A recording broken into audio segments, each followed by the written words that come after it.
अस्सलामुअलैकुम। Horror stories के एक न्यू एपिसोड के साथ मैं हूं मज़हर मलिक। कैसे हैं आप लोग? उम्मीद है खैरियत से होंगे। आज की कहानी जो मैं आपको सुनाने जा रहा हूं ये मुझे भेजी है आफरीन ने, लंदन से। आफरीन ने बहुत तारीफ़ की कि आपका अंदाज़े बयां बहुत ज़बरदस्त है, कहानी सुनने का मज़ा आता है, और उन्होंने भी हमारे साथ एक कहानी शेयर की है। रॉबर्ट हेनरी के साथ एक रेस्टोरेंट में बैठा था। लंदन के उस रेस्टोरेंट के अंदर बैठे हुए हेनरी रॉबर्ट को बता रहा था कि ऐसा नामुमकिन जो कभी हो ही नहीं सकता था वो हो चुका है। और रॉबर्ट उसकी बात को यकीन करने को तैयार नहीं था कि नहीं, तुम्हें सुनने में देखने में कोई गलत फहमी हुई है, ऐसा हो ही नहीं सकता। और हेनरी कह रहा था नहीं, जो कभी नहीं हो सकता था वो हो गया है, और मुझे खुद यकीन नहीं आ रहा था, लेकिन मैंने जब सुना, इसको अपनी आंखों से देखा, तो फिर मुझे भी यकीन करना पड़ा। और रॉबर्ट उसकी बात पे अभी भी यकीन करने को तैयार नहीं था। मामला ही कुछ ऐसा था। उनका एक दोस्त जॉन उनके साथ ही पला बड़ा था। ये 6-7 दोस्त थे। लंदन के एक ऐसे गांव में रहते थे जहां रोज इनका मिलना जुलना होता था, और देखते ही देखते सब जवान हो गए थे। वहीं जहां कई लड़कियां और भी थी वहां पे, लेकिन सबके दिलों पे राज करने वाली जेनिफर। जेनिफर इस गांव की समझ लीजिए सबसे हसीन और जमील लड़की थी। वो अपनी मां के साथ रहती थी। वो इन्हीं लड़कों के साथ स्कूल में पढ़ती रही थी, लेकिन उसने किसी की तरफ भी नहीं देखा था। वो अपनी बातों में, अपने आप में ऐसा गुमसुम रखती, वो अपने काम से काम रखती, वो सबसे बातचीत तो करती थी, लेकिन किसी की भी दोस्त बनने को तैयार नहीं थी। और उस लाइफ से ही, जब वो स्कूल से थे तब से एक एक करके ये जो 6-7 लड़कों का ग्रुप था, सब अपनी अपनी तरफ से ट्राई कर चुके थे किसी तरीके भी जेनिफर को अपनी तरफ मुतवज्जो कर सकें, उससे दोस्ती कर सकें। इनमें हेनरी एक ऐसा लड़का था जो खाती पीती फैमिली से था, कह लीजिए अमीर भी था, शक्लो सूरत का बहुत खूबसूरत था, हैंडसम नौजवान था, कदो काट भी क्या खूबसूरत निकाला था, और अपने वजूद को भी उसने जिम करके इंतहाई खूबसूरत बना लिया था। जितनी भी लड़कियां हेनरी की तरफ देखती थीं तो आहें भरती थीं, और हेनरी को ज़रूरत ही नहीं पड़ती थी किसी लड़की को बुलाने की, लड़की खुद ब खुद चल के उसके पास आ जाती थी। लेकिन वो भी अगर दीवाना था तो वो जेनिफर का था। और उन्हीं के साथ उन्हीं का एक दोस्त जॉन, जो उन्हीं के साथ पढ़ा बला था, वो बचपन से ही खामोश तबीयत था। उसका कद इतना लंबा नहीं हो सका था। वो एक छोटे कद का मालिक था। उसके चेहरे के नक्श भी कोई इतने खास नहीं थे। होंठ उसके भदे से थे, या यूं कह लीजिए कि अपने दोस्तों में अगर सबसे कोई कम खूबसूरत था, यह एक ऐसी शक्ल का मालिक था जिसको स्कूल लाइफ से ही किसी लड़की ने देखा तक भी नहीं था। शायद खुदा ने उसका रंग और रूप ही ऐसा बनाया था। आज जब वो सब जवान हो चुके थे, वो भी उनके साथ जवान हो चुका था, लेकिन उसका कद आज भी सबसे छोटा था। ऊपर से वो मोटा हो गया था। छोटा कद हो और इंसान मोटा हो जाए, वो और ज़्यादा छोटे कद का लगता है, लेकिन ऊपर से भदी सूरत, ऐसी भदी शक्ल सूरत जिसपे कोई भी लड़की कभी भी उसकी तरफ मुतवज्जो नहीं हो सकी थी। लेकिन जवानी में ही वो सर से भी टकला हो गया था। सर के बाल भी आधे झड़ गए थे। जहां मोटा भी हो, कद का छोटा भी हो, सर के बाल भी झड़ चुके हों, शक्ल भी कोई खास ना हो, इतने मोटे मोटे होंठ हों, बड़े बड़े कान हों, कौन उसको मुंह लगाता? वो तो सोच भी नहीं सकता था, और वो अक्सर खामोश रहता। इन दोस्तों के साथ बैठता था लेकिन बात नहीं करता था। सारे गपशप करते, हंसी मजाक करते, यहाँ तक कि वो बियर वगैरह पीने या ड्रिंक वगैरह करने जब बार के अंदर जाते तो वो भी इनके साथ होता। वो हल्ला गुल्ला करते, वो शोर शराबा करते, वो आपस में गपशप करते, लेकिन जॉन खामोश ही रहता। और सबसे ज़्यादा वो दोस्त भी जिसको तंग करते थे वो जॉन था। उसकी वजह ये थी, उनको हंसने के लिए एक खिलौना से जो मिल गया था। उस 6-7 लड़कों के ग्रुप में जो खिलौना था वो उन सबका जॉन था। वो सब उसको तंग करते, हंसते, शरारतें करते, गिलास इस तरह जान के उसके ऊपर बियर कप गिरा देते कि सारी बियर इसके ऊपर गिर जाती,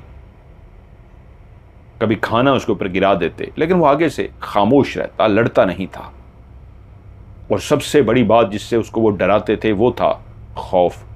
उसके अंदर एक ऐसा खौफ था कि वो ऐसी जगहों से बहुत डरता था जहां अंधेरा हो। क्योंकि उन लोगों ने एक दफा प्रोग्राम बनाया था गांव से कुछ ही फासले पे, करीब ही एक बहुत पुराना हॉस्पिटल था जो किसी दौर में आबाद था, लेकिन अब तो वो वीरान हो चुका था। वहां पे झाड़ियां उग चुकी थी, उसकी दरो दीवार पे इतनी बड़ी बड़ी झाड़ियां थी कि सिर्फ एक दरवाजा नजर आता था, बाकी उसकी जो खिड़कियां थी उसके आगे भी जंगली खारदार पौधों ने उन शीशों को भी बंद कर दिया था। वो दूर से ही बहुत भयानक नजर आता था, ऐसा लगता था जैसे कोई भूत बंगला हो। और उसके बारे में जब उन दोस्तों को पता लगा कि ये सिर्फ दिखने में भूत बंगला नहीं, हकीकत में भी हॉन्टेड है, यहाँ पे कुछ इस तरह के वाकयात लोग महसूस कर चुके हैं, लोग इसलिए इसकी तरफ नहीं जाते, इसको बंद कर दिया गया है, या जब ये खुला था उस वक्त कुछ ऐसे वाकयात हुए थे जिसके बाद इसको छोड़ दिया गया। मुख्तलिफ कहानियाँ थीं, हकीकत किसी को भी नहीं पता था इसके बारे में कि वाकया असल में है क्या। लेकिन अब वो तो इतना भयानक बड़ा अस्पताल था, 2 मंजिला ऊंची बिल्डिंग, लेकिन सिर्फ वो रास्ता जो उस अस्पताल की तरफ जाता था उसके इर्द गिर्द भी इतनी खारदार झाड़ियां उगी थीं कि वहां तक पहुंचना भी बहुत मुश्किल होता। और उसके बाद उसकी छत तक जंगली कुछ पौधे इस तरह के थे, बेल होती है जो लपेट लेती है अपने वजूद को दरो दीवार पे, ऐसी बहुत सारी बेलें जो थीं उसने पूरी दीवारों को बार, उसका जो फ्रंट था उस अस्पताल के फ्रंट को भी अपने कब्जे में ले रखा था। सारी झाड़ियां ही झाड़ियां थीं, एक सब्ज पत्तों वाली बेल ने उसको चारों तरफ से घेरा हुआ था, छत तक गई हुई थी। और उस रास्ते से जाते हुए जब ये दोस्त प्रोग्राम एक दफ़ा बना चुके कि हमें इसको अंदर से जाके देखना है, ये दिन की रोशनी में प्रोग्राम बना रहे थे, इन्होंने प्रोग्राम बनाया तो सबसे ज़्यादा खौफजदा होने वाला जॉन था, जिसने कह दिया था कि मैं तो सोच भी नहीं सकता। उन्होंने बहुत कोशिश की कि जॉन को लेके जाएं, फ़न करेंगे, मजाक करेंगे, लेकिन जॉन ने इनकार कर दिया। वो बहुत ही डरपोक जो था। और वो जब दिन की रोशनी में वहाँ उस अस्पताल के सामने पहुँचे तो बाहर उसका फ्रंट को देख के ही वो लोग डर गए। वो वाकई बहुत खौफनाक था। अंदर तो वो भी नहीं जानते थे कि अंदर का हाल क्या है। अंदर खाली है, वो पुराना फर्नीचर पड़ा है, जब ये अस्पताल था उसकी कोई चीज़ें पड़ी हैं, ये तो वो भी नहीं जानते थे। लेकिन बाहर का मंजर इतना भयानक था कि वो उन झाड़ियों को अबूर करते, जो एक रास्ता थोड़ा सा बचा हुआ था, उस रास्ते से चलते चलते उसके दरवाजे तक तो पहुंच गए, जो दरवाज़ा बंद था लेकिन लॉक नहीं था। हेनरी सबसे बहादुर था। हेनरी ने आगे बढ़ के उस दरवाजे को जैसे ही खोला तो दरवाज़ा अंदर से या बाहर से लॉक ना होने की वजह से दरवाज़ा तो खुल गया, लेकिन अंदर ऐसा घुप अंधेरा पड़ा हुआ था कि वो वहां पे रुक गए। हेनरी बोला चलो अंदर चलें, लेकिन अंदर की हैबत नाकी बाहर से ही झलक रही थी। ऐसा घुप अंधेरा के लगता था अंदर गए नहीं, कितनी चुड़ैलें और कितने जिन उनका इस्तकबाल करेंगे। वो डर गए। वो एक दूसरे को कहते रहे चलो ना यार, चलो ना यार, लेकिन इतने डर गए वो अंदर ना जा सके। क्योंकि वो बाहर खड़े होकर जब उस इमारत को देख रहे थे, जिस तरह उसकी हालत हो चुकी थी, ऐसे लगता था जैसे बाहर की खिड़कियों से कोई झांक रहा हो। शीशे की जो दूसरी मंजिल पे खिड़कियां लगी हुई थी, वहां पे तो बाकायदा एक दोस्त ने कहा भी था यार मुझे तो लग रहा है वो देखो सामने खिड़की से कोई झांक रहा है। तो दूसरे दोस्त ने कहा यार क्यों डरा रहा है, दिन की रोशनी में कौन झांकेगा, रात को चलो कुछ होता होगा, दिन को कुछ नहीं होता यहां पे। लेकिन वो वाकई खिड़कियां ऐसी थीं, कई सालों से बंद होने की वजह से उन पे ऐसी मट्टी की गर्द जमा हो चुकी थी। ऐसा लगता था जैसे वाकई कोई उसकी दूसरी तरफ खड़ा हो और झांक रहा हो। अभी वो खड़े उस दरवाजे के अंदर दाखिल हों या ना, एक दूसरे को हौसला दे रहे थे कि यार डरो नहीं, चलो ना अंदर चलते हैं, थोड़ी देर के लिए देख के तो आए अंदर है क्या, कि उसी वक्त एक बड़ा सा परिंदा उसी की छत पे कहीं बैठा हुआ था। वो तेजी से उड़ा और इतनी जोर से उसने पर हिलाए अपने और उड़ा तो एकदम से ये डर गए, क्योंकि शायद अंदर से इतने डरे हुए थे उस परिंदे की आम सी परों की फड़फड़ाहट से, इतना डर गए कि बाहर की तरफ भागना शुरू हो गए।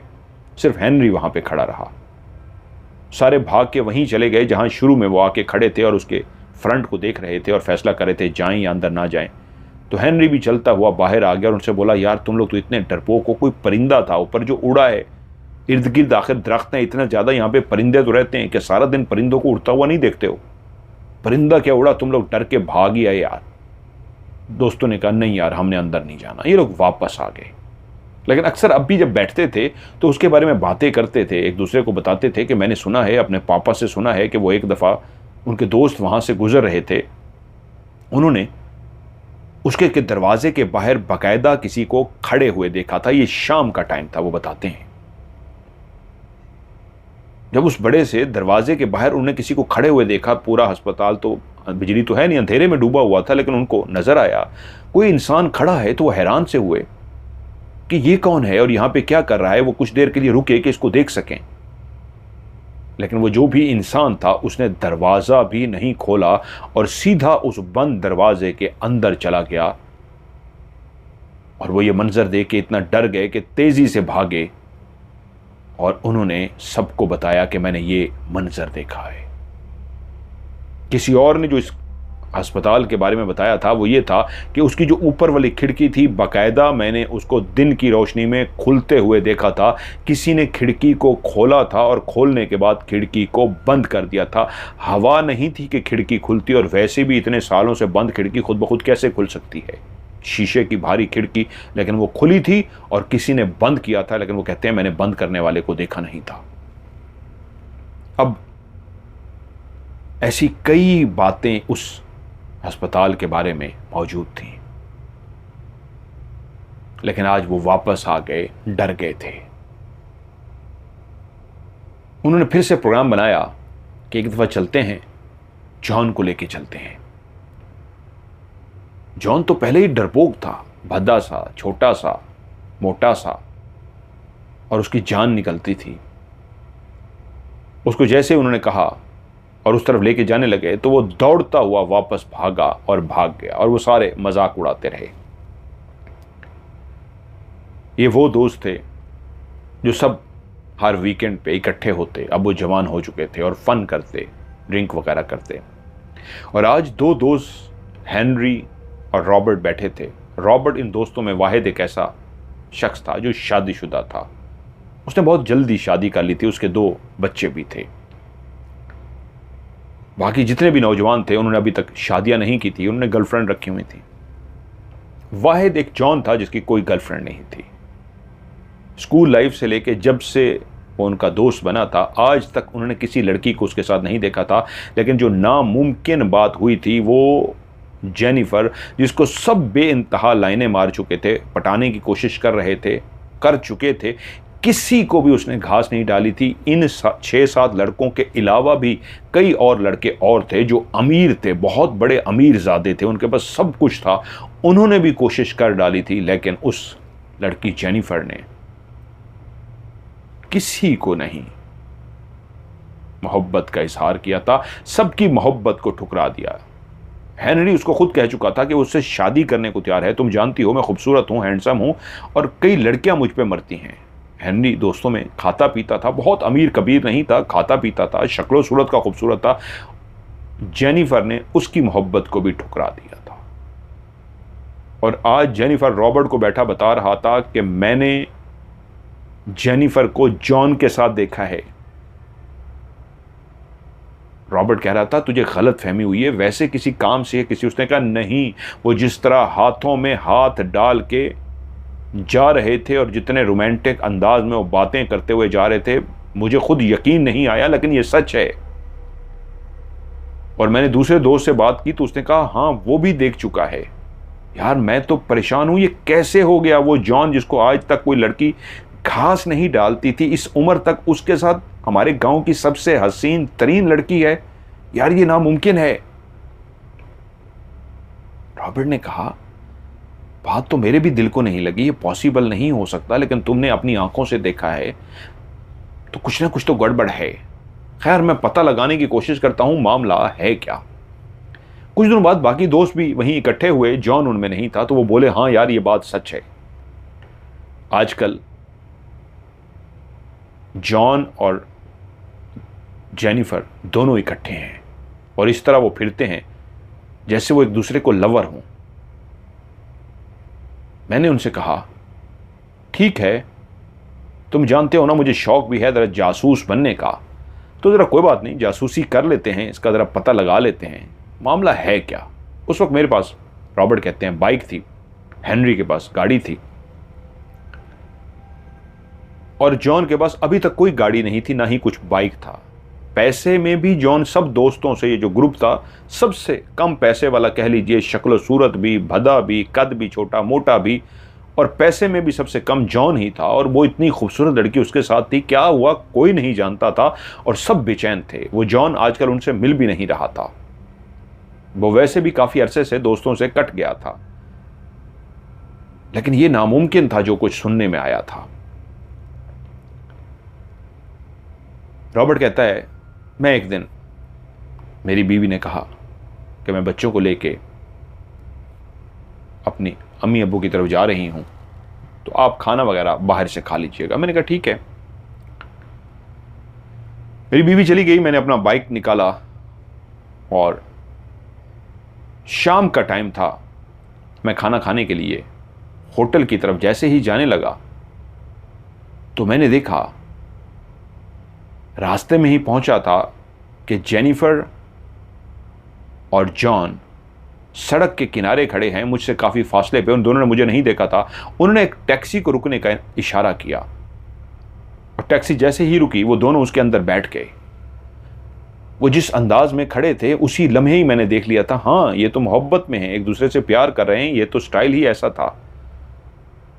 अरे ये बात तो सच है, लेकिन ये कहाँ जा रहे हैं। मैं फौरी तौर पे उनके पीछे चला गया, लेकिन मैं फासला रखकर जा रहा था इस अंदाज में कि उनको पता ना लगे कि मैं उनके पीछे आ रहा हूं। उनके पीछे जाने की एक वजह यह भी थी, जॉन ने एक बैग भी बड़ा सा लटका रखा था और मैं उनके पीछे चलता चलता टैक्सी एक ऐसी जगह पे जाकर रुक गई और मैं काफी फासले पे था। मैंने भी अपने बाइक को रोक दिया। मैंने देखा वो दोनों टैक्सी से उतरे, जॉन ने बैग अपने कंधे पे लटकाया और वो दोनों चलते हुए कब्रिस्तान वाले रास्ते की तरफ जा रहे हैं। और मैं हैरान हुआ कि ये तो रास्ता कब्रिस्तान को जाता है। अब मैंने बाइक को बंद कर दी कि उसकी आवाज़ से उनको पता न लग जाए, और बाइक से नीचे उतर के पैदल चलना शुरू कर दिया और बाइक साथ साथ चलाता हुआ जा रहा। और वो वाकई उस कच्चे रास्ते से होते हुए उस बड़े से कब्रिस्तान के दरवाजे से अंदर दाखिल हो गए। दरवाजे से मुराद कोई दरवाज़ा तो नहीं लगा हुआ था, एक जो रास्ता बना हुआ था। और जब मैंने उन दोनों को जाते हुए देखा तो मुझे न एकदम लगा कि बाइक को मैं कहीं छुपा दूं। घना एरिया था, आबादी यहां पे थी नहीं। बाइक को एक जगह पे मैंने झाड़ियों के अंदर छुपा दिया और मैं एहतियात से चलता हुआ उसी रास्ते की तरफ हो लिया जो कब्रिस्तान की तरफ जाता था। और मैं चाहता था वो दोनों मुझे ना देख सकें कि मैं उनके पीछे हूं। अब जब मैं उस दरवाजे से अंदर दाखिल होने लगा जो कब्रिस्तान का दरवाज़ा था, तो अब तकरीबन खूब अंधेरा तो नहीं हुआ था, लेकिन अंधेरा फैलने वाला था। शायद मजीद 15-20 मिनट तक या आधे घंटे तक अंधेरा फैलना शुरू हो जाता। मैं छुपता हुआ इस तरह आगे बढ़ा कि उन दोनों को मेरा पता ना लगे। वो इतना बड़ा कब्रिस्तान था, लेकिन मैं छुपते छुपाते कब्रों के पीछे इस तरह होते हुए आगे बढ़ रहा था कि आखिरकार बिल्कुल जहाँ पे कब्रिस्तान एंड होता था वहाँ मैंने देखा वो दोनों की बोलने की आवाज़ आ रही है। वहाँ पे दरख्त लगे हुए थे। मैं एक दरख्त की पीछे छुप गया और देखा जॉन जमीन पर लेटा है और उसका सर जेनिफर की गोद में है। जेनिफर एक दरख्त के साथ टेक लगा के जमीन पे बैठी है और अपनी टांगें सीधी करके बैठी है, और जॉन अपना सर उसकी टांगों पर रखकर सोया है। यह तो मोहब्बत का वो अंदाज था, कोई दूर से ही पहचान सकता था कि कोई शदीद प्यार करने वाले, वरना अमूमन मर्द ऐसा बैठा होता है जमीन पे और औरत उसकी टांगों पे उसके टांगों पे सर रख के सोती है। लेकिन यहां तो मंजर ही ऐसा था, दीवानगी ऐसी थी कि जेनिफर ने उसको अपनी टांगों पे लिटा रखा था। अब वो बातें क्या कर रहे हैं, बैग उनके साथ रखा था, कि मुझे लगा कि अब मैं अगर आहिस्ता से इनके करीब पहुंच जाऊं और इनकी बातें सुन लूं तो फिर मुझे अंदाजा होगा इनके बीच में चल क्या रहा है। मैं आहिस्ता आहिस्ता चलता चलता बिल्कुल उनके करीब पहुंच गया। एक दरख्त के पीछे मैं छुपा हुआ था, लेकिन उनकी बातों को मैं क्लियर सुन सकता था। जेनिफर उससे कह रही थी, जॉन, ये आखिरी मरहला है। मैं जानती हूं तुमने मेरे लिए हर इम्तिहान को पास कर लिया है और हर इम्तिहान में तुम कामयाब गुजरे हो। बस आज ये आखिरी इम्तिहान है तुम्हारा। इसमें भी अगर तुम पास हो गए तो फिर हम बहुत जल्दी शादी कर लेंगे। और वो उसकी तरफ देख के बोला, मैं तो जान देने को भी तैयार हूं। मेरी जान तुम्हारे लिए है। इससे बड़ा इम्तिहान भी कहोगी, मैं हाजिर हूं। वो हंसी और बोली, नहीं, तुमने सारे इम्तिहान पास कर लिए हैं। अब मैं चलती हूं, अंधेरा होने वाला है। इस बैग के अंदर मैंने खाने पीने का सामान रख दिया है। इसमें कॉफ़ी भी रख दी है, थर्मोस है जिसमें कॉफ़ी भी है और खाने पीने का सामान भी है। उम्मीद है 2 रातें तुम्हारी सुकून से गुजर जाएंगी। उसने बड़े प्यार से, जॉन ने जेनिफर की तरफ देखा और कहा, बस जल्दी से ये 2 रातें गुजर जाएं और हम उसके बाद शादी कर लें। मैं बेचैन हूं कि तुम मेरी बीवी बन जाओ। मेरे अंदर वो खुद एतमादी आ जाए, मेरा वो कॉन्फिडेंस आ जाए जिसकी वजह से आज तक मेरे दोस्त मेरा मजाक उड़ाते रहे हैं। आज तक दोस्तों में मैं सबसे कमतर रहा हूं। आज तक किसी ने मुझे इज्जत नहीं दी, जिसकी वजह से मैं खामोश तबीयत हो गया। एहसास से कमतरी मेरे अंदर जाग गया और मैं अपने आप से नफरत करने लगा था। आज दुनिया इतनी हसीन हो गई है कि दुनिया की सबसे हसीन तरीन लड़की मेरी बीवी बनने जा रही है। I love you Jennifer. और जेनिफर ने भी कहा, आई लव यू जॉन। और दोनों ने एक दूसरे को गले लगाया, किस किया। और उसके बाद जेनिफर उठ के खड़ी हुई और उसी वक्त रॉबर्ट ने देखा जिस दरख्त के साथ वो टेक लगा के बैठी थी, उसके पीछे ही एक कब्र थी जो शायद पहले से ही खोदी गई थी और उसके अंदर एक ताबूत रखा था। वो ताबूत जो मरने के बाद लोग वहां मरते थे तो उस मुर्दे को उस ताबूत में रख के जमीन में दफना के ऊपर कब्र बना दी जाती थी। उस ताबूत का ढक्कन खोला और ढक्कन खोलकर जॉन उस ताबूत के अंदर चला गया और वो बैग भी उसने उसके हवाले कर दिया। और ऊपर खड़े होकर आखिरी दफा उसने हाथ हिलाया और कहा, मुझे उम्मीद है तुम इस इम्तिहान से भी गुजर जाओगे। इसको कहते हैं मौत को हाथ लगा के आना। मिलते हैं। उसने हाथ हिलाया और वो चल पड़ी और उसी वक्त ढक्कन बंद हो गया। मैं इस अंदाज में छुप गया कि मुझे ना देख सके और वो अकेली चलती हुई कब्रिस्तान से बाहर निकल गई। और जब मुझे इत्मीनान हो गया कि वो बाहर चली गई है तो मैं हैरान था कि ये चल क्या रहा है। वो कब्र के अंदर लेट गया, अभी अंधेरा फैलने वाला है और क्या है। मुझसे मज़ीद बर्दाश्त ना हुआ। मैं चलता हुआ उस कब्र के पास गया, क्योंकि वो जाने से पहले उस कब्र के ऊपर झाड़ियाँ और इस तरह की चीज़ें रख के गई थी कि किसी को पता ना लगे कि ये बाकायदा कब्र है। अब मैं जब उसके करीब गया तो उसी तरीके वो झाड़ियाँ पड़ी हुई थी। मैं तो खैर देख रहा था, मुझे पता था इसके नीचे ताबूत है, लेकिन अगर कोई और होता तो ना पहचान सकता। मैंने उन झाड़ियों को हटाना शुरू कर दिया। हटा के मैंने ताबूत का ढक्कन खोल दिया तो उसके अंदर आंखें बंद किए हुए जॉन लेटा हुआ था। जैसे ही ढक्कन खुला तो उसने आंखें खोल दी और मुझे हैरान होकर देखा तो मैंने कहा, उठ जा भाई, उठ जा, आशिक, बड़ा आशिक बन गया है तू, इतने अरसे से दोस्तों से मिलना छोड़ दिया और इतना बड़ा तू आशिक बन गया, ये क्या है? बस इतना पता लगा था आखिरी दफ़ा तेरा एक्सीडेंट हुआ था, तेरा घुटना टूट गया था शदीद, मैं चाहता था तुझसे मिलूं और तेरे पास आऊं, पूछूं, तू तब भी नहीं मिला। अरे क्या है ये? मैंने सब देख लिया है, देख लिया है मैंने, अभी तेरे साथ जेनिफर बैठी थी और सारा सुन भी लिया है, चल उठ, उठ और चल मेरे साथ। जॉन बोला, रॉबर्ट, ये जिंदगी और मौत का सवाल है, अगर तूने सब सुन लिया है तो ये सच है, मैं जेनिफर से तुम्हारे दोस्तों की तरह बचपन से ही प्यार करता था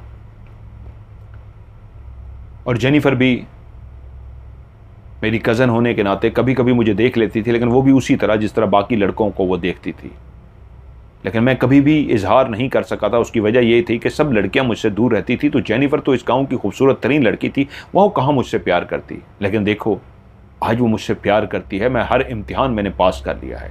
मैंने कहा, भाई अभी बाहर तो निकल। उसने कहा, नहीं ये मेरा इम्तिहान है, मैंने इस इम्तिहान को पास करना है। मैंने कहा, अच्छा फिर लेट जाई, बाहर तो आ जा। मेरे कहने पे वो बाहर आ गया। मैंने कहा, यार अंधेरा फैलने वाला है, तू इस ताबूत में लेटा है, क्या करने जा रहा है, क्या है, मुझे सब सच बता। उसने कहा, रॉबर्ट भाई मैं अपने आप को ख़त्म कर दूंगा, मैं अपने आप को मार दूंगा अगर ये बात तूने किसी को बताई तो, क्योंकि ये बात पता लग गई तो जेनिफर मुझसे कभी मोहब्बत नहीं करेगी, मुझसे शादी नहीं करेगी। भाई तू वादा कर, तू मुझसे कसम खा कि तू ये किसी को कुछ नहीं बताएगा, अगर तुझे पता लग गया है तो तू पहले कसम खा। मैंने कहा, देख अगर तू मुझे सब कुछ तफसील से बता दे फिर मैं तेरे साथ वादा करता हूँ, कसम खाता हूँ, मैं किसी को नहीं बताऊँगा। उसने कहा, मैं तैयार हूँ, लेकिन इस शर्त पे कि तू बताएगा किसी को नहीं। मैंने कहा, हाँ मैं किसी को नहीं बताऊँगा। मैंने उसके साथ वादा कर लिया और वो बाहर बैठ गया। उसने कहा, जेनिफर की माँ को उसका शौहर बहुत मारता था, शराब पी के जब वो घर आता तो उसके साथ बदतमीजी करता था। जेनिफर उस वक्त बहुत छोटी थी, इतनी हसीन और जमील बच्ची खड़ी होकर बाप को देखती कि वो उसकी माँ को मार रहा है, जदोकोप कर रहा है, कभी बालों से पकड़ के मारता, कभी किसी चीज़ को उठा के फेंक देता, खाने के लिए वो रखती तो प्लेट उठा के ज़मीन पे पटक देता, उसके साथ इंतहाई बुरा सलूक करता। लेकिन वो औरत फिर भी उसके हर जुल्म को बर्दाश्त करती। जेनिफर का दिल करता कि अपने बाप की गर्दन दबा दे, उसके बाल नोच ले, लेकिन वो एक छोटी मासूम होती, अपने माँ के लिए कुछ भी ना कर सकती, उसकी माँ के ऊपर जख्म आ जाते, लेकिन फिर भी चुप रहती। यहां तक कि एक दिन वो जुल्म करने वाला शख्स उसकी माँ को छोड़कर चला गया और तब से वो अपनी माँ के साथ तो रह रही थी, लेकिन उसको हर उस मर्द से नफरत हो गई जिसका नाम ही सिर्फ मर्द हो। इसलिए स्कूल दौर से ही वो किसी लड़के के भी करीब नहीं आई, सिर्फ सवाल जवाब करती, असल में वो सबसे नफरत करती। वो बड़ी होती गई, यहां तक कि मैं जानता था वो कभी किसी के पास भी नहीं जाएगी, कभी किसी से शादी नहीं करेगी। उसके अंदर यह था कि तमाम मर्द एक जैसे होते हैं, इसलिए वो हर मर्द को नफरत की निगाह से देखती। और फिर मैं उसकी जिंदगी में आया। अब वो जवान हो चुकी है, सब उसको कह चुके थे, एक वाहिद मैं था जिसको वो देख चुकी थी कि मेरे साथ कभी कोई भी लड़की नहीं थी। होती भी कैसे, सब लड़कियां तो मुझसे दूर भागती थी, ना मेरी शक्ल है ना मेरे पास पैसा है, सबसे बुरी शक्ल का मैं जो हूं और एहसास से कमतरी का शिकार। कुदरत ने बस एक कज़न होने के नाते एक दिन उससे मिला दिया और हम आमने सामने बैठ ही गए तो उसने वही बात की कि सब मर्द बेवफा होते हैं, सब मर्द। उस दिन वो गुस्से में थी और नफरत का इजहार कर रही थी और मैंने उसे कहा, ऐसा नहीं है, सब एक जैसे नहीं होते। वो मेरी तरफ गुस्से से देख के बोली, तुम ये कैसे कह सकते हो? मैंने कहा, हाँ कुछ लोग बहुत प्यार करने वाले होते हैं और वो मरते दम तक प्यार करते हैं। तो वो गुस्से से बोली, प्यार क्या होता है? प्यार कि प्यार कुछ भी नहीं होता, सिर्फ मर्द ज्यादतियां करते हैं। तो मैंने उसे कहा, प्यार में सब हो सकता है, इंसान प्यार में तो अपनी जान भी दे देते हैं। तो हंस के बोली, कभी कोई किसी के लिए जान नहीं देता। क्या तुम मेरे लिए ये जो मोमबत्ती जल रही है इसके ऊपर अपना हाथ रख लोगे? अभी उसने जुमला अधूरा ही किया था, मुकम्मल भी नहीं किया था, तो मैंने एकदम से उठा और उस मोमबत्ती के ऊपर अपना हाथ रख के इस तरह खड़ा हो गया कि उसको यकीन ना आया, आग मेरे हाथ को टच हो रही थी, मेरा हाथ जल रहा था। उसको लगा कि अभी मैं हाथ हटा लूंगा, अभी हाथ हटा लूंगा, अभी हाथ हटा लूंगा। जब इतनी देर होगी कि उसको भी लगा कि इसका हाथ तो जल जाएगा, तो वो उठी और एकदम से उसने मेरा हाथ हटा दिया गुस्से से। नहीं, ये तुमने मेरी खातिर नहीं किया, मुझे पता है मर्द प्यार नहीं करते। मैंने उसे कहा, हर मर्द एक जैसा नहीं होता, किसी दिन आजमाना हो तो मुझे जरूर आजमा कर देख लेना। और फिर एक दिन ऐसे मिलना ही हुआ। फैमिलीज आपस में बैठे हुए थे कि हम दोनों बाहर बैठे, आग जल रही थी, कोयले जल चुके थे, सर्दियों की रात थी, अब कोयले लाल सुर्ख हो चुके थे। उसने मुझे कहा, तुमने उस दिन दावा किया था, क्या तुम ये कोयला मेरे लिए उठा सकते हो? मैंने कोयले की तरफ देखा और कहा, हां। कह रही है, उठाओ। मैंने हाथ बढ़ाया और मेरे मुट्ठी में जितने भी कोयले आए मैंने उठा लिए और उसके सामने यूं किया। मेरे दर्द हुआ, मैं इंसान हूं, लेकिन उस वक्त मुझे किसी दर्द का एहसास नहीं था। मुझे उस मोहब्बत को पाना था जो किसी की नहीं थी। अगर वो मेरी हो जाती तो मेरा तो कॉन्फिडेंस लेवल ही कहाँ चला जाता। मैंने ऐसे हाथ में उठाए रखा तो उसने हाथ मेरा झटक दिया और बोली, क्या वाकई तुम मुझसे मोहब्बत करते हो? मैंने कहा, हाँ, मैं तुमसे मोहब्बत करता हूं, क्या इम्तिहान लेना चाहती हो मेरा? उसने कहा, हाँ, तुम्हें कई इम्तिहान देने होंगे। मुझे यकीन दिलाना होगा कि ये जो तुमने कोयला उठा लिया है कोई ये इतना बड़ा सबूत नहीं है। अगर तुमने मेरा दिल जीत लिया, मेरे इम्तिहान में पास हो गए, तो मैं वादा करती हूं मैं तुमसे शादी करूंगी। शायद वो गुस्से में कह रही थी और मैंने मुस्कुरा के कहा, बताओ आगे मुझे क्या करना होगा? तो उसने कहा, वक्त आने पे बताऊंगी। ऐसे ही एक दिन मैं अपने घर की छत पे काम कर रहा था और नीचे से जेनिफर का गुजर हुआ। उसने मुझे ऊपर देखा तो मैंने उसे हाथ हिलाया तो उसने मेरी तरफ देख के कहा, क्या मेरी खातिर नीचे छलांग मार सकते हो? मैंने ऊपर से ही जंप मार दी। मैं नीचे आके गिरा, काफी ऊंचा था। मुझे चोटें तो लगी लेकिन कोई भी हड्डी टूटने से बच गई। वो मुस्कुराई और बोली, लगता है कि तुम इम्तिहान में पास हो जाओगे। अगर इस तरह तुमने हर इम्तिहान पास कर लिया तो वाकई मेरा दिल जीत लोगे कि मर्द एक जैसे नहीं होते। मेरे दिल से मर्द की नफरत खत्म हो जाएगी। फिर उसने मुझसे कहा, क्या मेरी खातिर तुम किसी मोटर बाइक से टकरा सकते हो? मैंने कहा, हाँ। तो बोली, टकरा के दिखाओ। उस वक्त हम दोनों रोड पे खड़े थे और एक तेजी से आते हुए मोटर बाइक के सामने भागता हुआ मैं ऐसे पहुंचा कि वो मोटर बाइक वाला भी और मैं भी दोनों उड़ते हुए दूर जा गिरे। उसने तो हेलमेट और पूरा लिबास पहन रखा था, उसको तो चोटें ना लगी, मेरा घुटना टूट गया। याद है ना, मेरा घुटना टूटा था। वो अपनी मोहब्बत का इजहार करते हुए टूटा था और उसको यकीन आया मेरा घुटना। काफ़ी टाइम लगा, जुड़ गया, लेकिन वो मुझ पे यकीन करने लगी। लेकिन अब अभी और भी कई इम्तिहान थे। मैंने कई इम्तिहान दिए लेकिन सबसे सख्त मेरा इम्तिहान था वो हॉन्टेड अस्पताल जिसमें मैंने 2 रातें गुजारनी थी। मैं एकदम से चौंक पड़ा, क्या वो अस्पताल? उसने कहा, हाँ, ये जो तुम मुझे देख रहे हो ये तो कुछ भी नहीं है। मौत, मरने के बाद कब्र, घुप अंधेरा, और इंसान 2 रातें जब कब्र में गुजार दे तो क्या होगा उसकी निगाह में ये है। लेकिन मैं जो अस्पताल में गुजार आया हूं उसके आगे कुछ भी नहीं है।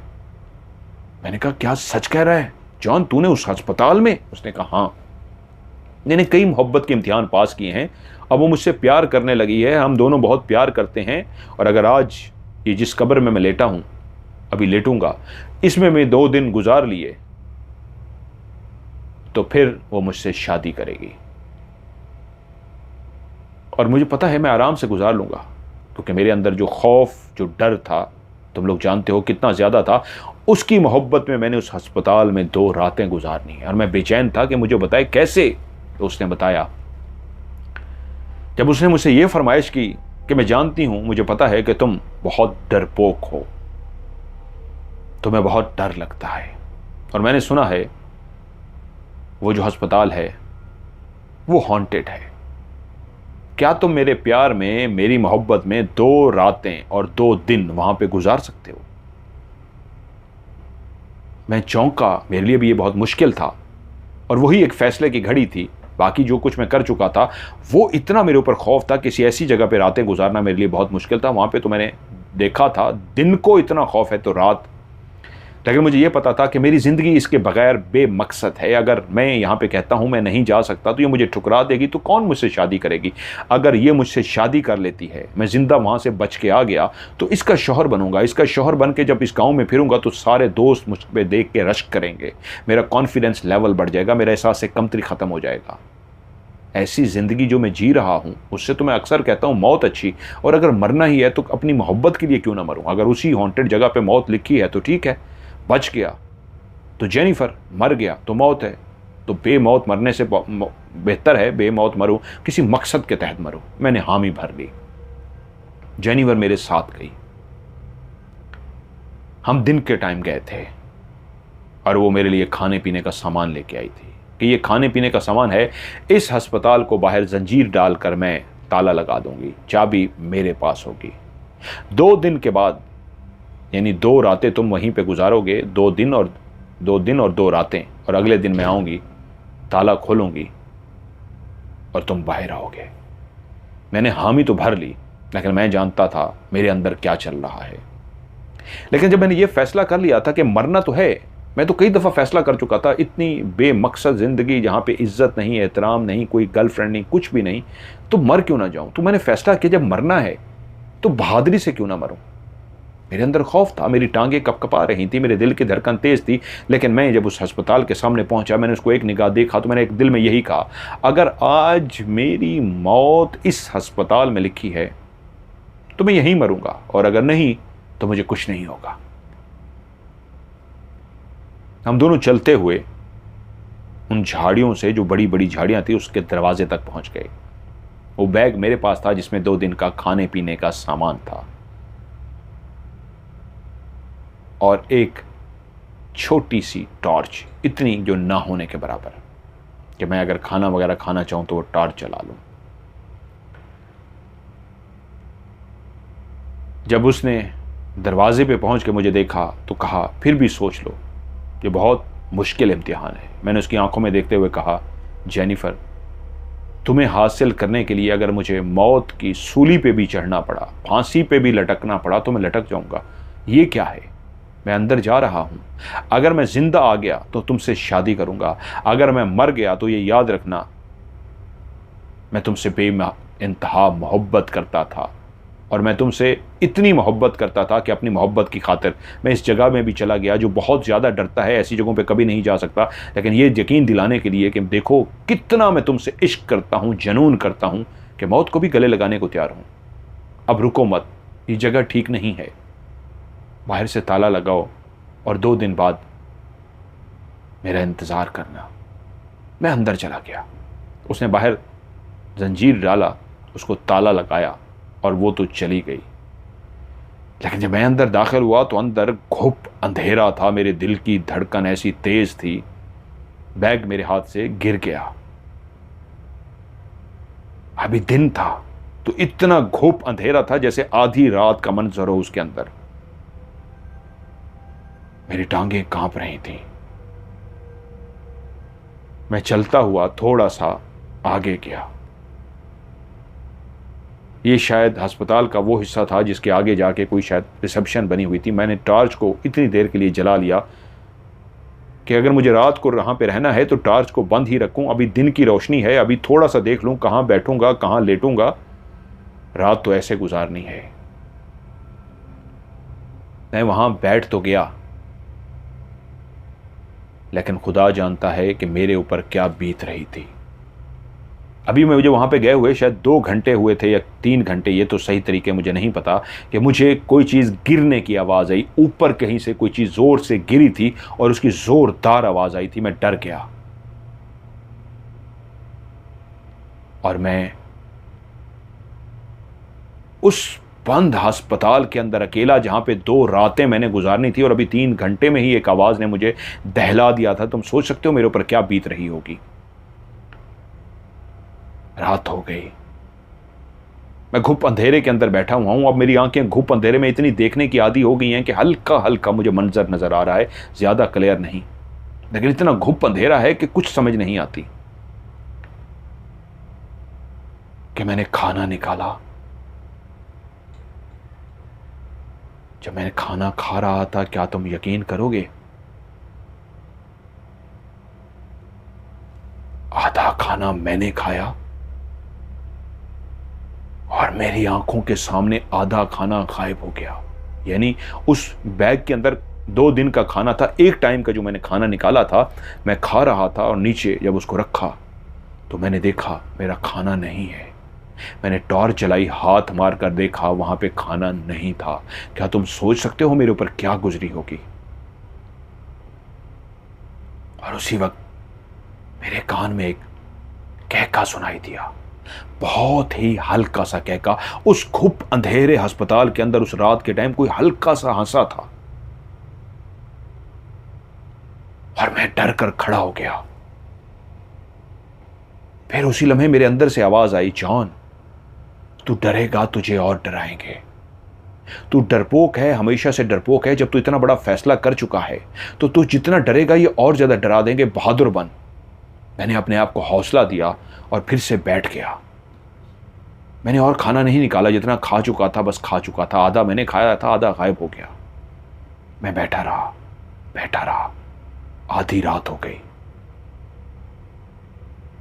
अब नींद, दूर दूर तक नींद का नामो निशान भी नहीं था। जैसे ही रात का कौन सा पहर था मुझे नहीं पता, मुझे ऐसी आवाजें आई जैसे बकायदा इसके ऊपर वाले पोर्शन में कोई पैदल चल रहा हो और एक नहीं कोई 8-10 हो उनके जूतों के चलने की क्लियर मुझे आवाज आई। लेकिन मैंने टॉर्च नहीं जलाई और बकायदा ऐसा लगा जैसे कोई ऊपर चल रहा है। मैं बैठा रहा और उसके बाद जैसे किसी ने किसी कुर्सी को घसीटा हो, और एक नहीं 2-3 कुर्सी को घसीट के जैसे कोई बैठता है, रात के उस पहर कुर्सी के घसीटने की आवाज़ ऐसी गूंजी उस अस्पताल में कि मैं शायद उस वक्त बेहोश हो जाता या खौफ की वजह से मेरी जान निकल जाती। लेकिन मैं अपने आप को बस एक हिम्मत दिला रहा था, तुमने डरना नहीं है जॉन, तुमने डरना नहीं है, हिम्मत से मुकाबला करो, तुमने डरना नहीं है। लेकिन अभी तक ये जो आवाजें थी, जो कुछ भी था, ये ऊपर से दूसरी मंजिल से आ रहा था। मैं बैठा रहा। उसके बाद बाकायदा किसी शीशे को तोड़ा जाता है, जैसे खिड़की का शीशा जोर से टूट गया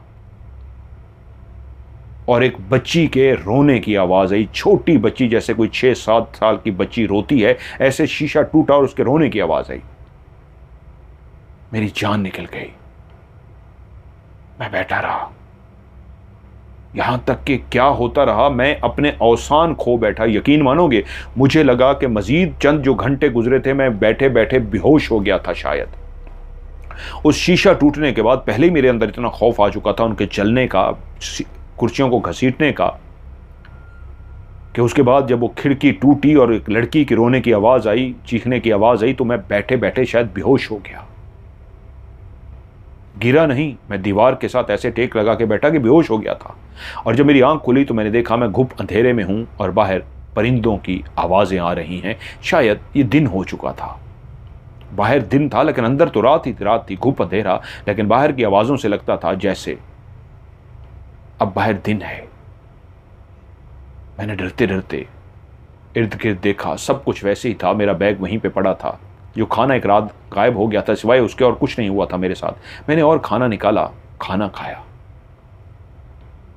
कब रात हुई, कब क्या हुआ मुझे नहीं पता, लेकिन अगली रात मैं ये जानता था कि मैं पिछली रात में बेहोश हो गया था बैठे बैठे, लेकिन आज रात इतनी भयानक थी ये मैं सोच भी नहीं सकता था। उस रात मैं बैठा था कि ऊपर से फिर से चलने की आवाज आई और मेरे कानों में एक क्लियर आवाज आई, ये नीचे कौन पेशेंट आया हुआ है? ये किसी डॉक्टर की आवाज थी और नर्स की आवाज आई, कल ही आया है सर, कोई नया पेशेंट है।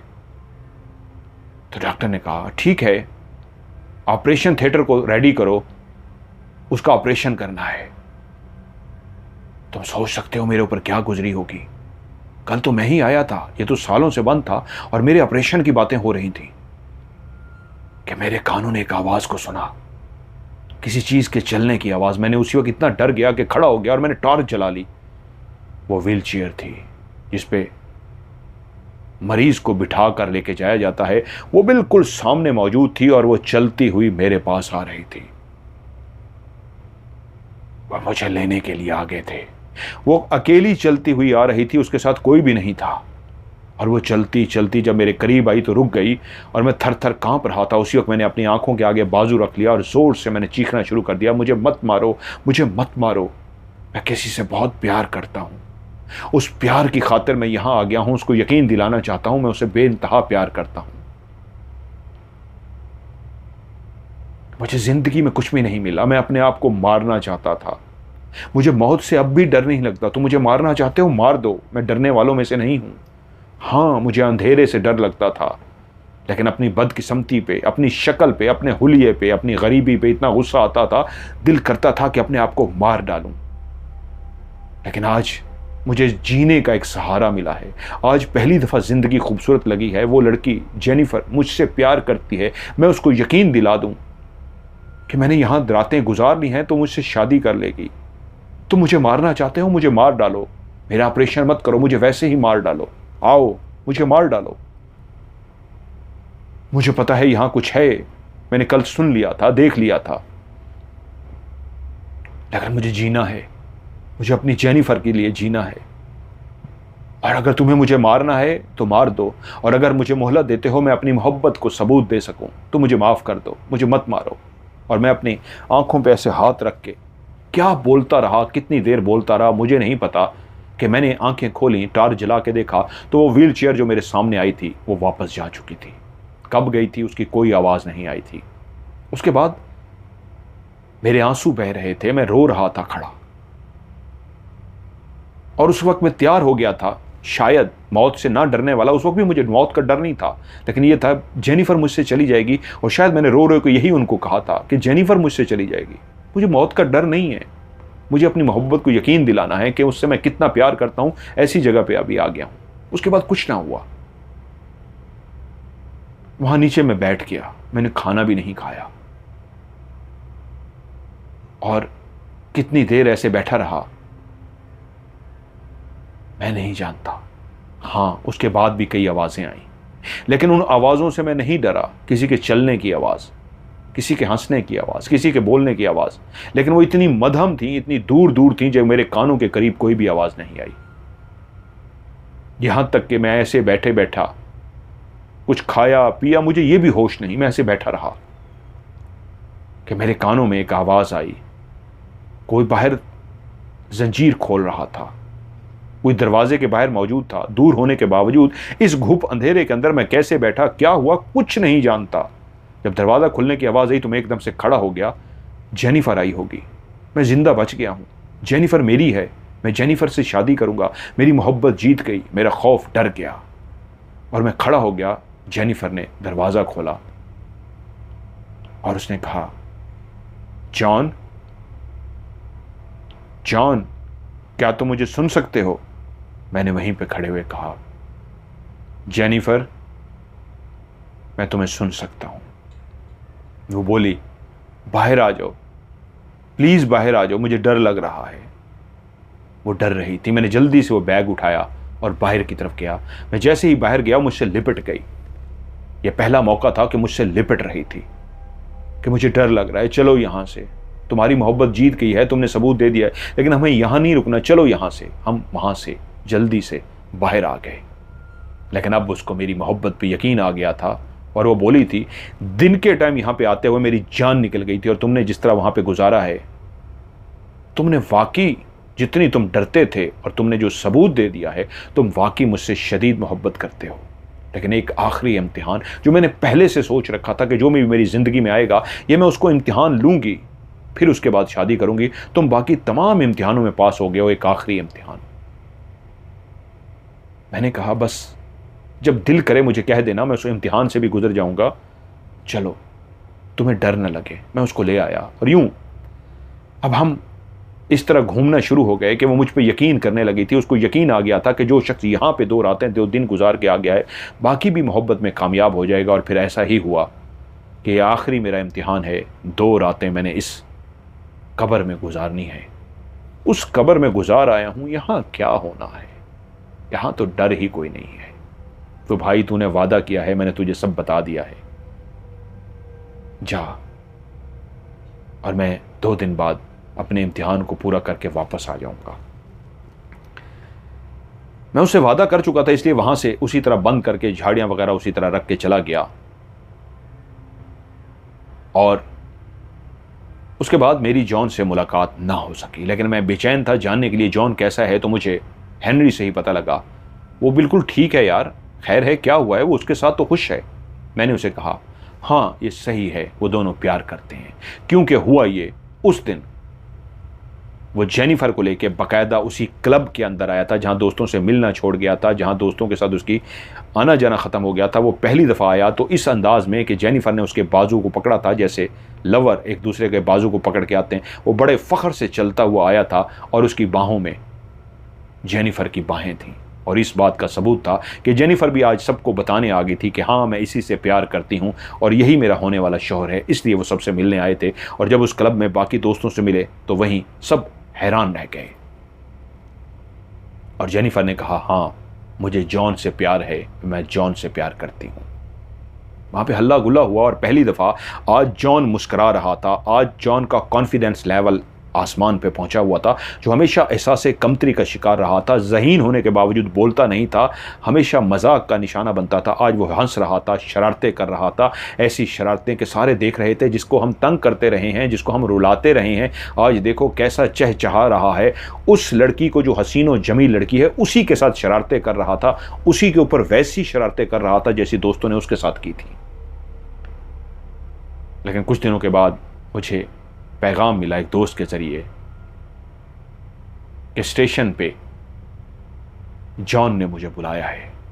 मैं अपने बाइक पे सवार हुआ और स्टेशन पहुंचा तो वहां पे जॉन और जेनिफर बैठे थे। जॉन ने कहा मैं तुम्हें इसलिए बुलाया है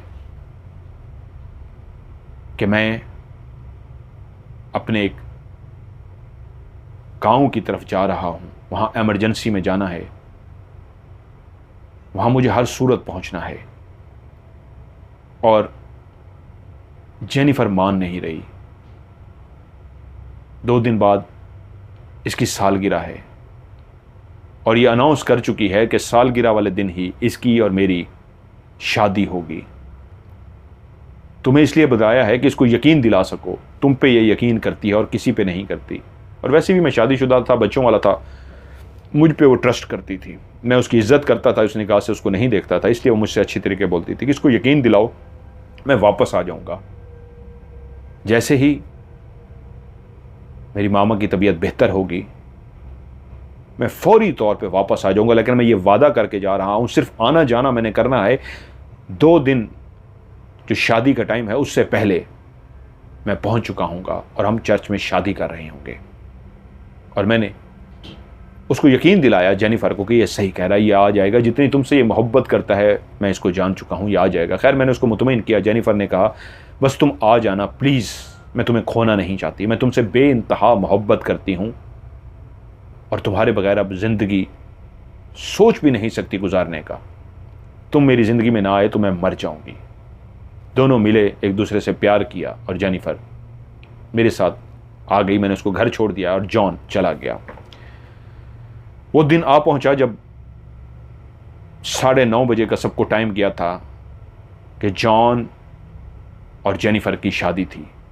सब फूल लेके, सब दोस्त शादी में इनवाइटेड थे, सारे ही पहुंच गए, रिश्तेदार दोस्त चर्च के अंदर।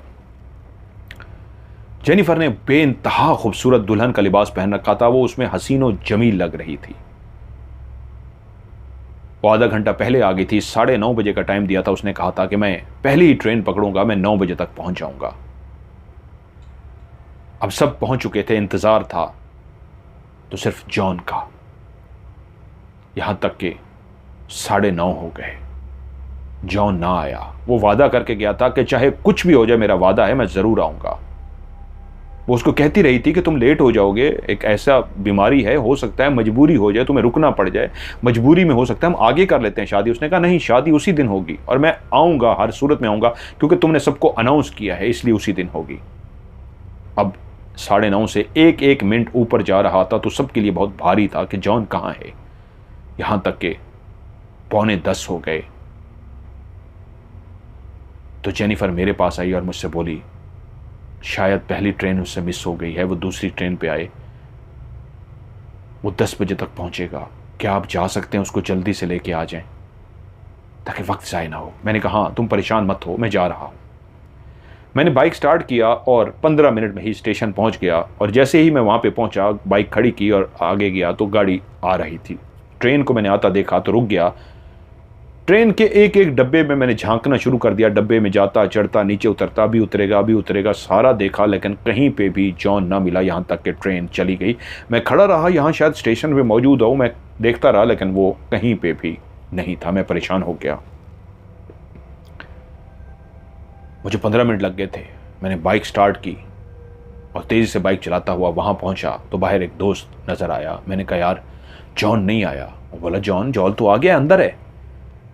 मैंने कहा अंदर, वो कैसे? कहता है उसका कोई, मेरे ख्याल में हादसा हुआ है, लेट हो गया था, कोई एक्सीडेंट हुआ है, वो जख्मी है, लेकिन वो अपने वादे के हिसाब से पहुंच गया है। मैं भी भागता हुआ अंदर गया तो देखा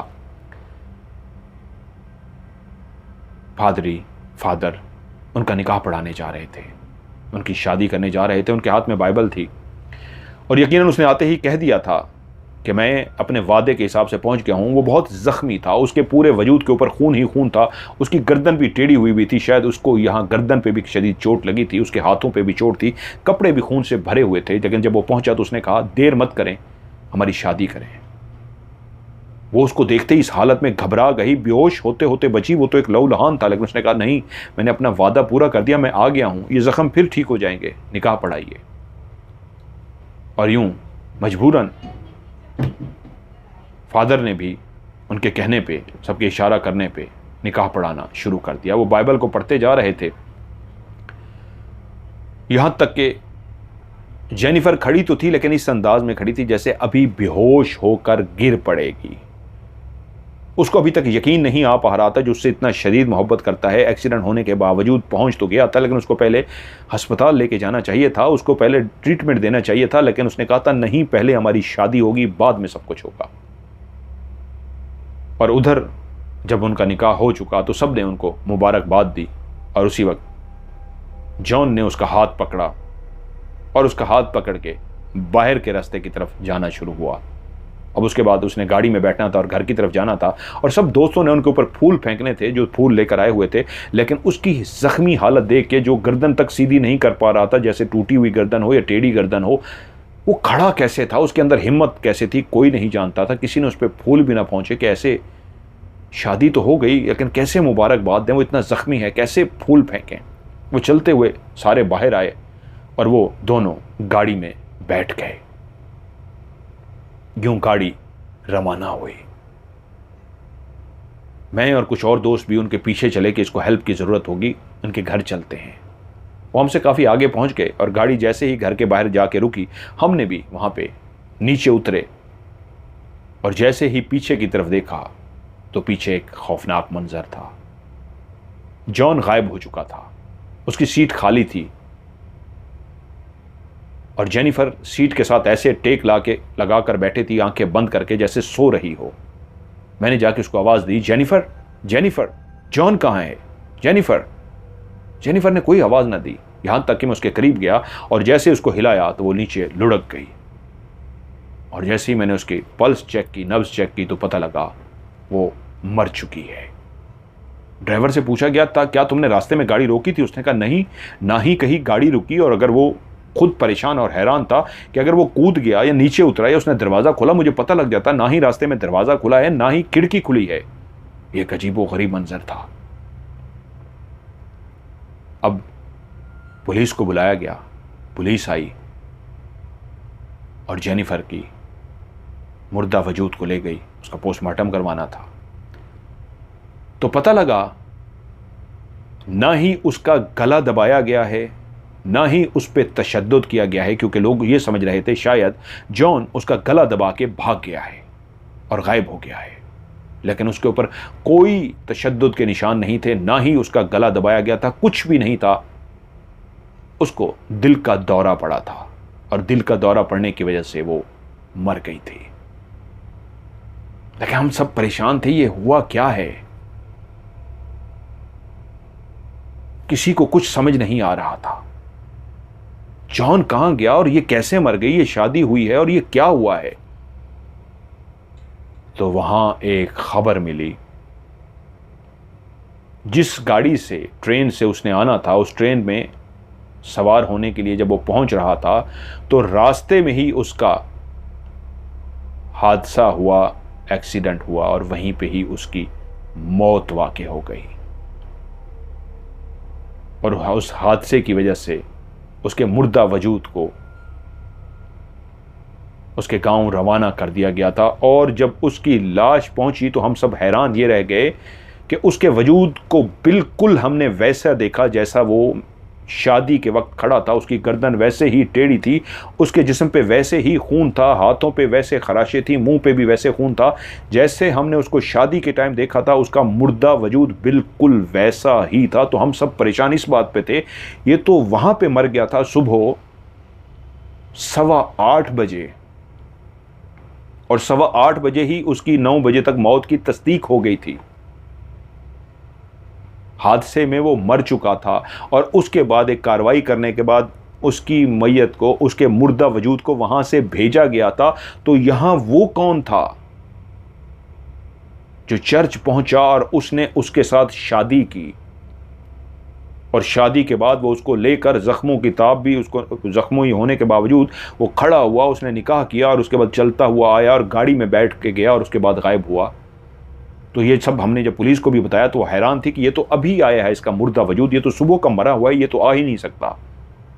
तो तब फादर ने कहा कि जो कुछ मैंने भी देखा है, उनकी गवाही ली गई कि हाँ ये तो जिंदा आया था, मुर्दा नहीं था उस वक्त। लेकिन पुलिस ने बताया वो तो सुबह मर चुका था। तो तब फादर ने कहा फिर उसकी रूह आई है, वो वादा करके गया था, वो उससे इतना प्यार करता था कि फिर उसकी रूह आई है उसको लेने के लिए और उससे शादी करने के लिए। पहले उसकी रूह ने उससे शादी की है और फिर शादी के बाद वो उसके साथ तो रह नहीं सकता था क्योंकि वो मुर्दा था, उसकी रूह आई थी। तो जैसे ही उसका उससे निकाह हुआ, रूह ने उससे निकाह किया, तो फिर उसके बाद उसकी रूह को लेकर वो चला गया। गाड़ी में जो एक मुर्दा वजूद पड़ा था वो जेनिफर का था। वो शादी कर चुकी थी उस रूह से, एक रूह ने दूसरी रूह से शादी की थी और अब दोनों रूहें इस दुनिया से जा चुकी थी। और सब दोस्त इस बात पे हैरान थे कि वाकई जिसका आज सबसे छोटा कद था उसका आज सबसे बड़ा कद हो गया था। उसने अपनी मोहब्बत में ये कर दिखाया था। मैं जानता था कि जहां उसने अस्पताल में टाइम गुजारा था, जहां उसने कब्र में 2 रातें गुजारी थी, सही सलामत वापस आया था, तो वो मरने के बाद भी इतना सच्चा था कि मुझे उसके वो लफ्ज़ याद आ गए जब वो अस्पताल के अंदर उसने मुझे बताया था, मैं रो रहा था, मैं मौत से नहीं डरता, लेकिन मेरी जेनिफर मुझसे दूर हो जाएगी, मुझे मत मारना, मुझे मेरी जेनिफर चाहिए। और जब वो मर गया तो वाकई उसका प्यार सच्चा था। उसका हमजाद या उसकी रूह आई, शादी किया और फिर अपनी हम सफ़र को, अपनी बीवी को वो लेकर चला गया। आज हम सब दोस्तों की नज़र में उसका कद बहुत बड़ा हो गया था। वो एक अजीम मोहब्बत करने वाला था और आज भी वहाँ के लोग, उस गाँव के लोग जेनिफर और जॉन की मोहब्बत को एक अजीम मोहब्बत करार देते हैं और आज भी उनकी मोहब्बत को मिसालें देते हैं और आज भी उस गांव के अंदर उनको याद किया जाता है।